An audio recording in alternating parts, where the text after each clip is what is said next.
நீ உன் புத்தியின்படி நடக்காத, இந்த வேத வசனத்தின்படி நட. அன்னைக்கு நீ ஆசீர்வாதமா இருப்ப, நாளைக்கு ஆசீர்வாதத்தின் வாய்க்காலா மாறுவ. ஏனென்றால் இந்த வசனத்தின்படி நடக்கும் பொழுதே நம்மை ஆசீர்வதிக்கிறார், நம்மை நடத்துகிறார், நம்ம மேன்மைப்படுத்துகிறார். அப்போ தெளிவா இருங்க. நான் ஏன் சுய புத்தியின்படி நடக்க மாட்டேன், நான் மற்றவங்க சொல்ற புத்தியில நடக்க மாட்டேன், நான் வேத வசனத்தின்படி நடப்பேன். சில பேர் இதுக்கு புரியாது, சில பேர் இது ஏற்றுக்க மாட்டாங்க. ஆனால் யாரெல்லாம் எந்த கிறிஸ்துவங்களாம் தேவ வார்த்தையின்படி நடக்கிறார்களோ அவர்களெல்லாம் கர்த்தர் ஆசீர்வதிக்கிறார். வானமும் பூமியும் ஒழிந்து போவோம் சார், உலகத்தில் எல்லாமே மாறும் சார், இந்த வார்த்தை என்றைக்குமே மாறாதது. இந்த வார்த்தையின்படி நடக்கிற குடும்பம் ஆசீர்வாதமா இருக்கும். ஜார்ஜ் வாஷிங்டன் ஒரு முறை சொன்னாரு, இந்த வார்த்தையின்படி நடத்துகிற எந்த கண்ட்ரி ஆசீர்வாதமா இருக்கும்.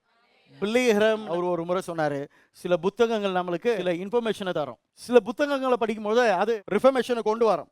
ஆனால் பைபிள் மட்டும்தான் ஒவ்வொரு மனுஷனையும் சமுதாயத்துக்குள்ளாக ஒரு டிரான்ஸ்ஃபர்மேஷனை கொண்டு வந்துடும், ஒரு மாற்றத்தை கொண்டு வரும்.